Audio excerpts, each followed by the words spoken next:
Everyone, welcome back to my channel. तो पिछले के वीडियो में मैंने ऑलमोस्ट सारा पार्ट कवर कर दिया है एसडब्ल्यूडी का। And this video is about physiological effect, indications and Contra indications of SWD. तो सबसे पहले पार्ट है हमारा फिजियोलॉजिकल इफ़ेक्ट। फिजियोलॉजिकल इफ़ेक्ट में क्या होता है कि एक डायरेक्ट इफ़ेक्ट दिखता है और एक इनडायरेक्ट इफ़ेक्ट दिखता है। तो पहले देखते हैं कि डायरेक्ट इफ़ेक्ट के अंदर क्या क्या देखने को मिलता है। डायरेक्ट इफ़ेक्ट में सबसे पहले देखने को मिलता है इंक्रीज़ इन मेटाबॉलिज्म। इसका मतलब ये हुआ कि जैसे ही हम अपनी बॉडी पे हीट अप्लाई करते हैं तो हमारा मेटाबॉलिज्म बढ़ जाता है।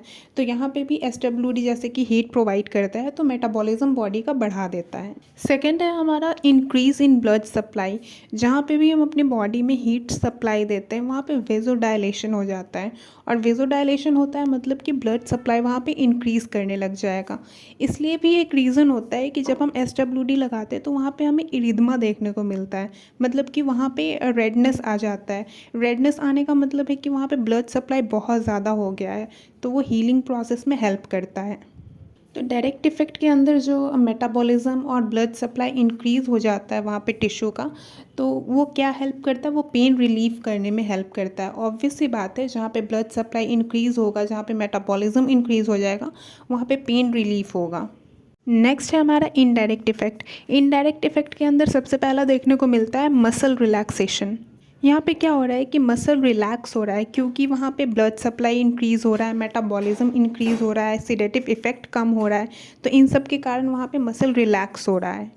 नेक्स्ट है इंक्रीज़ इन बॉडी टेम्परेचर। यहाँ पे क्या हो रहा है कि जैसे किसी पार्ट पे हम एसडब्ल्यूडी अप्लाई कर रहे हैं तो वहाँ पे अंदर में उसका ब्लड क्या हो रहा होगा, हीटअप हो रहा होगा, और वो ब्लड पूरे बॉडी में सर्कुलेट हो रहा होगा। तो इसके कारण क्या होता है, जनरलाइज बॉडी टेम्परेचर इंक्रीज़ हो जाता है।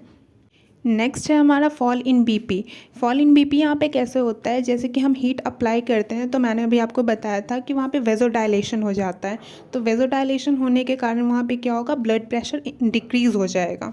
नेक्स्ट है हमारा increase in the activity of sweat gland. यहाँ पे क्या होता है कि जैसे ही हम हीट अप्लाई करते हैं, अभी मैंने आपको बताया था कि हीट अप्लाई करने से वहाँ पे ब्लड हीट अप हो जाता है और वो पूरे बॉडी में सर्कुलेट करता है। तो जैसे ही हमारा ब्लड हीट अप हो गया और पूरे बॉडी में सर्कुलेट करते हुए वो हाइपोथैलेमस के पास गया, तो हाइपोथैलेमस क्या होता है, हमारा टेम्परेचर रेगुलेट करता है। तो वो हाइपोथैलेमस कमांड देगा बॉडी को कि स्वेट ग्लैंड एक्टिवेट हो जाओ, एंड वो स्वेट ग्लैंड एक्टिवेट हो जाएगा for maintaining the body temperature. Next है इंडिकेशंस ऑफ एसडब्ल्यूडी, मतलब कौन कौन से कंडीशन में हमें एसडब्ल्यूडी यूज़ करना चाहिए। तो सबसे पहला कंडीशन है इन्फ्लेमेशन। यहाँ पे ध्यान देने वाली एक बात होती है कि हमें हमेशा क्रॉनिक इन्फ्लेमेशन के केस में ही एसडब्ल्यूडी यूज़ करना चाहिए। एक्यूट कंडीशंस में कभी एसडब्ल्यूडी यूज़ नहीं करना चाहिए। एक्यूट कंडीशन में यूज़ करने से क्या होता है कि वहाँ पे जो इन्फ्लेमेशन है, स्वेलिंग है, वो सब एग्रीवेट हो जाता है, इंक्रीज़ हो जाता है। लेकिन अगर हम क्रॉनिक कंडीशन में यूज़ करते हैं तो वहाँ पे जो भी मेटाबोलाइट बन रहे हैं, जो ब्लड सप्लाई इंक्रीज़ हो रहा है, वेस्ट प्रोडक्ट बन रहे हैं, तो वो सारा रिलीज़ होकर पेन रिलीफ करता है और सेडेटिव इफ़ेक्ट देता है। नेक्स्ट है हमारा बैक्टीरियल इन्फेक्शन। यहाँ पे क्या होता है कि जैसे हम एसडब्ल्यूडी यूज़ करते हैं बैक्टीरियल इन्फेक्शन के केस में, तो वहाँ पे ब्लड सप्लाई इंक्रीज़ हो जाता है और ब्लड में क्या होता है, डब्ल्यूबीसी होता है। तो डब्ल्यूबीसी वहाँ पे इन्फेक्शन रिलीज़ करने में हेल्प करता है।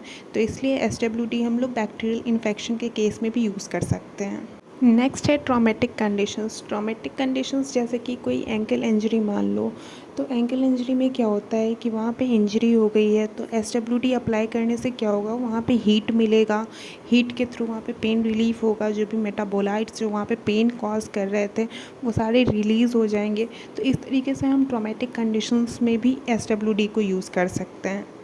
नेक्स्ट इंडिकेशन है पेन। पेन के केस में भी हम एसडब्ल्यूडी को यूज़ कर सकते हैं। पेन के केस में एसडब्ल्यूडी वहाँ पे जो भी मेटाबोलाइट्स बन रहा होता है, जो भी पेन कॉजिंग एलिमेंट्स होते हैं, कंपोनेंट्स होते हैं हमारे बॉडी में जो बन रहे होते हैं, वहाँ पे ब्लड सर्कुलेशन इंक्रीज़ करके वो सारे मेटाबोलाइट्स को रिलीज़ कर देता है। तो इस तरीके से वो पेन रिलीव करने में भी हेल्प करता है। नेक्स्ट है मसल स्पाज्म। स्पाज्म के केस में भी हम एसडब्ल्यूडी को यूज़ कर सकते हैं। तो ये सारा इंडिकेशंस पॉइंट है जिसमें हम एसडब्ल्यूडी को यूज़ कर सकते हैं। हमारा नेक्स्ट पॉइंट है कॉन्ट्रा इंडिकेशंस। कॉन्ट्रा इंडिकेशन मतलब कि हम कौन कौन से केस में एसडब्ल्यूडी यूज़ नहीं कर सकते हैं। कॉन्ट्राइंडिकेशंस के अंदर बहुत सारे पॉइंट्स हैं, जैसे कि metallic implants, haemorrhagic area, ischaemic tissue, malignant tissue, tuberculosis joint, impaired thermal sensation, unreliable patients, और बहुत सारे पॉइंट्स हैं जो मैंने सारा इसमें मेंशन कर दिया है। सो इन सारे केसेस में हम SWD यूज़ नहीं करेंगे। So that's all about today. I hope आपको अच्छे से समझ में आ गया होगा। तो मिलते हैं नेक्स्ट वीडियो में विद अनदर मॉडलिटी, एंड तब तक के लिए bye bye and take care.